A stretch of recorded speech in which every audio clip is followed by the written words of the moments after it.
In the winter of 1878, in the small town of Coldwater Hollow, Ohio, something happened that no one could explain. Something so unsettling that the state sealed the records, the church buried its involvement, and the townsfolk swore never to speak of it again. They called it the curse of St. Margaret's Orphanage. Over 9 years, 99 children vanished. Not died, vanished. No bodies, no traces, no answers. I'm Evelyn Harper, an archivist and historian, and I stumbled across this case while researching forgotten Midwest institutions. What I found, it's changed me. This is the story of St. Margaret's, and the truth I wish I'd never uncovered. Where are you all watching this video from? Let me know in the comments so I can see how far my video is reaching and who's watching it. Don't forget to drop your location below. Coldwater Hollow was a speck on the map, even in its prime. Nestled in a valley surrounded by dense forests and rocky hills, it was the kind of place where everyone knew everyone, and secrets didn't stay buried long. By the 1870s, it had a general store, a church, and a single doctor's office run by a man named Dr. Amos Kessler. But the heart of the town, for better or worse, was St. Margaret's Orphanage, founded in 1865 by the Sisters of the Sacred Veil, a small Catholic order. It was meant to be a sanctuary for children left parentless by the Civil War. By all accounts, it was a place of hope, until it wasn't. My first clue came from the journal of Sister Mary Augustine, the headmistress of St. Margaret's. Her entries start innocently enough: daily routines, prayers, the names of new orphans. But in early 1878, something shifts. She writes, "The children are changing. Their eyes. They catch the light in ways they shouldn't. I pray it's my imagination, but I cannot unsee it." I found this journal in the archives of the Ohio Historical Society, buried in a box marked Miscellaneous Ecclesiastical Records. It wasn't cataloged properly, almost like someone wanted it forgotten. Sister Mary's words stuck with me.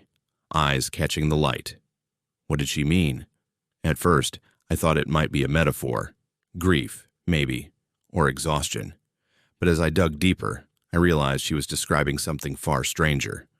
The first disappearance happened on February 3rd, 1878. A boy named Thomas Reed, age 9, was reported missing after morning prayers. Sister Mary's journal describes the search. "We scoured the grounds, the woods, the river. Nothing. It's as if the earth swallowed him whole." The town rallied. Lanterns lit the night, but Thomas was gone. No footprints, no signs of struggle, just gone. The sheriff, a man named Josiah Crane, wrote to the county magistrate pleading for help. He said, "The sisters are hiding something. They won't let us search the orphanage's upper floors." But the magistrate dismissed it as hysteria. Small towns, he said, breed wild imaginations. By the end of the year, 4 more children were gone. No bodies, no clues. The townsfolk started whispering about a curse. I thought this was just a tragic case of neglect or mismanagement at first. Orphanages in the 19th century were often underfunded, overcrowded. Children disappeared, runaways, accidents, disease. But then I found the medical reports, or rather what was left of them. Dr. Amos Kessler, the town's only physician, was called to St. Margaret's in March 1878 to examine the remaining children. His reports were sealed by the state, but I managed to get access to partial copies through a Freedom of Information Act request. What I read, it didn't make sense. He described children moving with a precision no human body should possess, and eyes that glowed faintly in dim light, like a cat's. He noted one girl, Eliza Mayhew, who could recite entire passages of scripture she'd never been taught. Kessler called it a divine anomaly, but he wasn't a mystic. He was a man of science. Why would he use that phrase? By 1879, the disappearances were accelerating. 11 children that year, then 15 in 1880. The townsfolk stopped sending their own children to play near the orphanage. The Sisters of the Sacred Veil became reclusive, rarely leaving the grounds. Sister Mary's journal entries grew frantic. The children sing at night, but it's not their voices. It's something else, something older. I fear we've invited something into this house. I've spent months piecing this together, cross-referencing letters, reports, even weather records from Coldwater Hollow. The more I read, the less I sleep. There's something about this case that feels alive, like it's not just history. I keep thinking about Sister Mary's words. The earth swallowed them. What if she wasn't speaking metaphorically? What if something in that orphanage, something in those children, changed in a way no one could explain? Dr. Kessler's medical reports, partially unsealed after decades in state archives, paint a chilling picture. By mid-1878, he was no longer just treating the orphans at St. Margaret's. He was studying them. His notes describe unprecedented biological changes in the children. One entry, dated April 17, 1878, reads, Eliza Mayhew, age 11, exhibits unnatural coordination. She navigated a darkened room with precision no sighted person could match. Her eyes reflected light in a manner I cannot explain. I found this letter from Kessler to the Ohio State Board of Health, dated June 1878. He begs for funding to continue his work, claiming he's on the verge of a medical breakthrough that could redefine human potential. But he's vague, too vague. He mentions external influences and patterns in the children's behavior that defy natural law. The board rejected his request, citing ethical concerns. What was he doing to those children? Kessler set up what he called an observation chamber in the orphanage's attic. Sister Mary Augustine's journal mentions it only once in a shaky entry from July 1878. Dr. Kessler demands the children be brought to the attic nightly. He says it's for their health, but I hear them singing, songs no child should know. The air up there feels wrong, heavy, like it's watching us. The sisters were forbidden from entering the chamber, but one, Sister Clara, defied the order. Her letter to the diocese, which I found in a church archive, describes what she saw. Sister Clara vanished 3 days after writing that letter. The official report claimed she left the order, but no one in Coldwater Hollow ever saw her again. By 1879, the disappearances were impossible to ignore. 23 children gone in 2 years. The townsfolk were terrified. They stopped attending services at St. Margaret's Chapel, whispering that the orphanage was cursed by something older than God. The state finally stepped in, sending inspectors to St. Margaret's. Their report, like Kessler's, was sealed, but I found a leaked summary in a private collection. It describes anomalous conditions in the orphanage, children who didn't blink, who moved with geometric precision, and a room in the attic that defied standard measurements. The inspectors recommended closing the orphanage, but the church intervened. Bishop Cornelius Hale, head of the diocese, wrote to the governor, insisting St. Margaret's was under divine protection. The investigation was quietly dropped. This is Kessler's personal notebook, or what's left of it. I bought it from a collector who didn't know what he had. Most of the pages are torn out, but what remains is disturbing. He sketches shapes, triangles within triangles, spirals that don't follow Euclidean rules. He writes about a presence guiding his work, something he calls the architect. One entry, dated October 1879, says, "The children are no longer children. They are vessels. The architect speaks through them, and I am its scribe." What was Kessler chasing? A medical breakthrough, a divine revelation, or something else entirely? The townsfolk had their own theories. A farmer named Elias Thorne wrote in his diary, "The orphans aren't right. I saw one, a girl standing in the field at midnight staring at the stars. Her shadow didn't match her body. It was too long, too sharp." By 1880, the town was on edge. Families locked their doors at night, and the church began sending armed guards to patrol St. Margaret's grounds. I can't stop thinking about those children. Were they sick, possessed, or were they becoming something else? Kessler's notes mention transformation over and over, but he never explains what he means. And then there's this. This drawing was found in the belongings of a girl named Sarah Tate, one of the last children to disappear in 1880. It's not just a child's scribble. It's precise, almost mathematical. I showed it to a geometry professor, and he said it resembles a non-Euclidean fractal, something no child in 1878 should have understood. I keep wondering, what were they seeing? What was Kessler showing them? By 1881, the diocese was in full damage control. Bishop Cornelius Hale, who had once called St. Margaret's a divine sanctuary, was now issuing orders to silence anyone asking questions. This letter, sent to the Coldwater Hollow sheriff, demanded an end to investigations, but the townsfolk weren't so easily quieted. A seamstress named Margaret Poole wrote in her diary, "The sisters pray louder now, but it sounds like fear, not faith. The children don't play anymore. They just watch." Final wave of disappearances began in March 1881. 15 children vanished in a single month, bringing the total to 53. Sister Mary Augustine's journal, my primary source, stops abruptly that spring. 3. Her last entry, dated March 12, 1881, is barely legible. "The architect is here. It speaks through them, in their steps, in their eyes. I tried to stop it, but the door won't open anymore." The door she's referring to was in the attic, the observation chamber where Dr. Kessler conducted his experiments. I've been trying to make sense of this architect Kessler and Sister Mary keep mentioning. It's not a person. At least, I don't think it is. Kessler's notebook describes it as a force, a pattern, a will that shapes flesh and mind. I found a reference to it in a letter from a priest, Father Edmund Walsh, who visited St. Margaret's in 1881. He wrote to Bishop Hale, "The attic is no longer a room.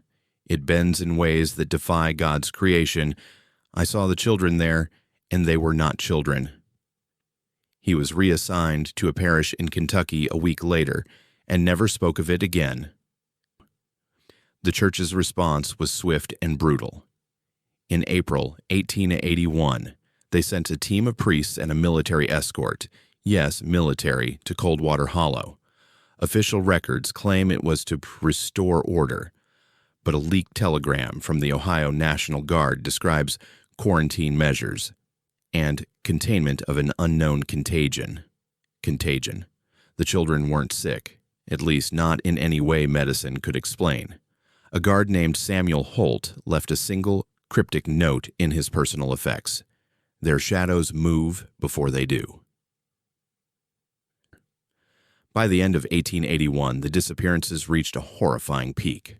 46 more children gone, bringing the total to 99 over 9 years. No bodies were ever found. No runaways were reported in neighboring towns. The orphanage was closed in December 1881, and the remaining sisters were sent to convents across the country. Dr. Kessler disappeared that same month. His house was found empty, his notes scattered, and his observation chamber sealed shut with iron bars. This key was found in the ruins of St. Margaret's in 1902 during a demolition attempt that was mysteriously halted. It's said to fit the attic door, but no one's ever confirmed it. I've been having dreams about that door. I see it opening, and there's something on the other side, something that knows I'm looking. I know it sounds crazy, but I can't shake the feeling that this story isn't over. The state declared St. Margaret's a health hazard, citing unspecified environmental risks. The town was forbidden from discussing the orphanage, and most records were either destroyed or sealed. But the people of Coldwater Hollow didn't forget. A farmer's ledger from 1882 mentions lights in the hills, where the orphanage stood, and a child's testimony, buried in a county archive, claims the others didn't leave. They changed. I went to Coldwater Hollow last week. The town is barely there anymore, just a few houses and a boarded-up church. The site of St. Margaret's is overgrown, but the foundation is still visible. I found something Carved into a stone, half buried in the dirt, was that same spiral from Sarah Tate's drawing. It felt warm to the touch, even in the rain. I don't know what's happening, but I can't stop now. I need to know what happened to those 99 children. After St. Margaret's closed, the remaining 12 children were sent to other orphanages across Ohio. Most never spoke of what happened, but a few left behind accounts, buried in county records or private collections. Rebecca Klein, one of the survivors, wrote this in 1882, a year after the orphanage shut down. She describes the other children, her friends, changing before they disappeared. They moved like they were one mind, she wrote. Their shadows stretched too far, and they sang songs I couldn't understand, like prayers to something not in the Bible. Another survivor, a boy named Samuel Carter, gave a statement to a county official in 1883. He was 10 when he left St. Margaret's. He said, "The attic was where it happened. Dr. Kessler took us there, showed us shapes on the walls. They moved when you looked away. After that, some kids weren't kids anymore. They knew things about the stars, about time." Samuel refused to say more, but he drew something, a spiral with teeth, like a mouth. It's identical to the one I found carved at the orphanage site. I've been trying to track down what happened to the survivors. Most of them disappeared from records by their 20s. Unusual for a time when people stayed close to home. Rebecca Klein was committed to an asylum in 1890, diagnosed with hysterical delusions. Her medical file mentions obsessive fixation on geometric patterns and claims of seeing lights in empty rooms. Samuel Carter vanished in 1885, last seen near the Ohio River. But there's one survivor who left something behind that I can't explain. Mary Tillman was 8 when she left St. Margaret's. She became a school teacher in Dayton, Ohio, and lived a quiet life on the surface. But in 1901, she was arrested for disturbing public order after drawing strange symbols on a church wall. The symbols matched those in Kessler's notebook. Her court testimony is chilling. "I see them still. The ones who changed, they're not gone. They're waiting, in the angles, in the spaces we can't see." She was released, but neighbors reported seeing her standing in her yard at night, staring at the sky, motionless for hours.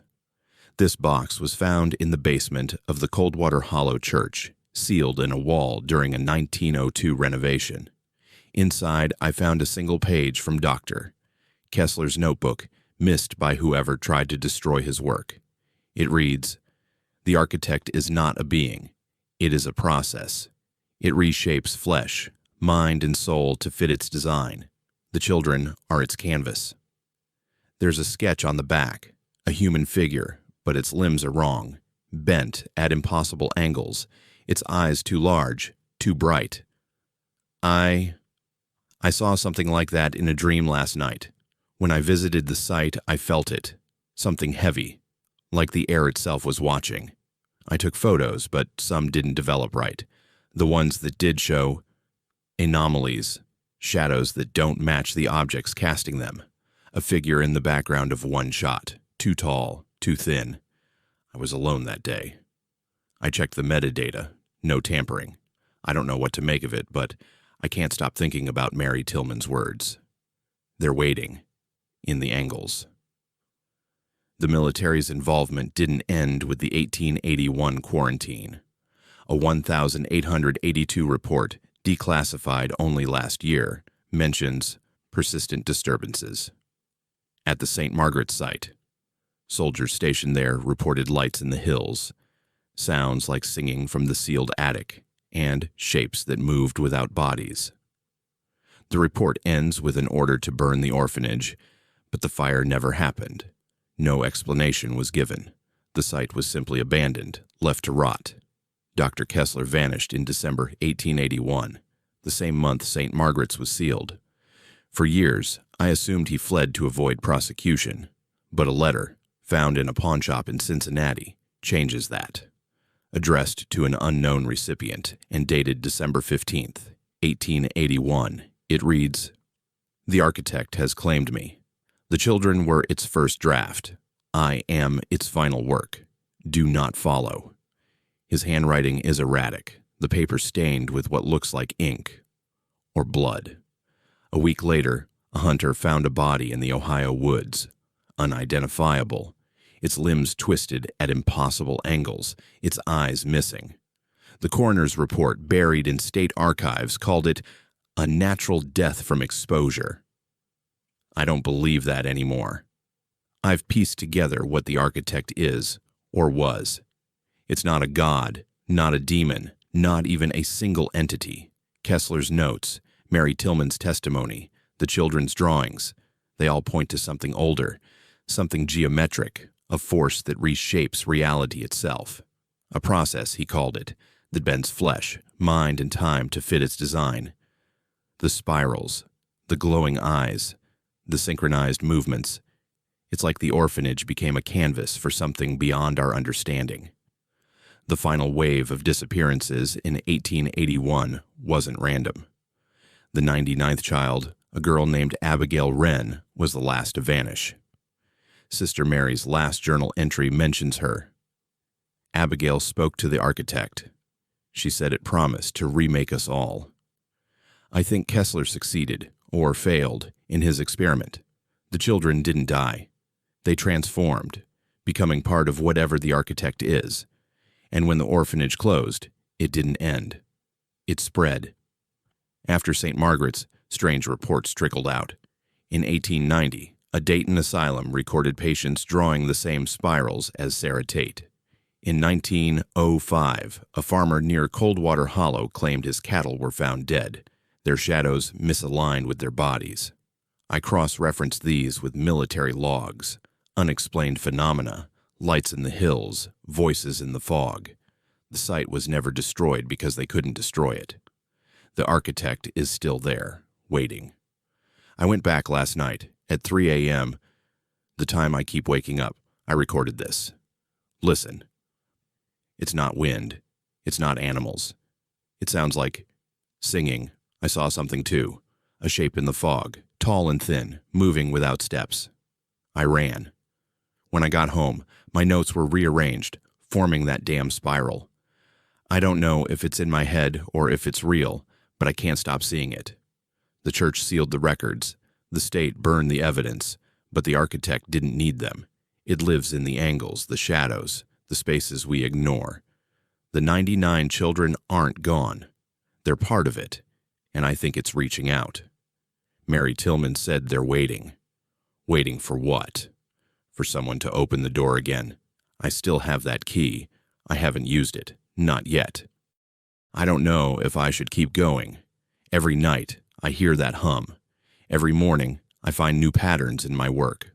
What if I'm next? What if we all are? The architect doesn't care about time. It's been patient for 144 years. And now, it knows I'm looking. This is where my story ends, for now. But have you heard of Coldwater Hollow? Have you seen a shadow that didn't belong? Would you have chosen differently? Share your thoughts. Maybe someone out there knows more.